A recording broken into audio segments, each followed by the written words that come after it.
बहार की आमद के साथ ही कश्मीर में जहां लोग अपने बागात में बादाम के पौधे लगाया करते थे, लेकिन अब वक्त ऐसा आया है कि बहार आते ही लोग अपने बागात में से बादाम के पेड़ काट के यहाँ सेब और दूसरी अक़साम के पौधे लगाते हैं, जो बादाम की सन्नत के लिए एक खुशाइन बात नहीं है।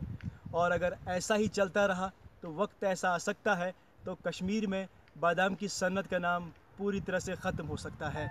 और इस ज़िम्न में ज़मींदारों और ख़ासकर इंतज़ामिया को कोई ठोस कदम उठाना होगा।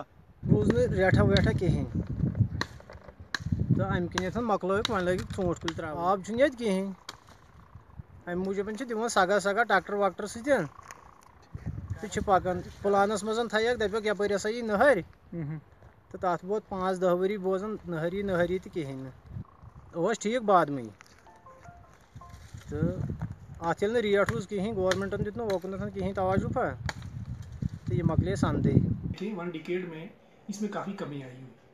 इसका रीज़न यही है कि जो आउटपुट फार्मर को मिल रहा है पर कनाल या पर हेक्टेयर का आप अगर बात करेंगे वो कम है as compare to other crops. That's why जो फार्मर है वो शिफ्ट कर रहा है from almond to apple, almond to other crops.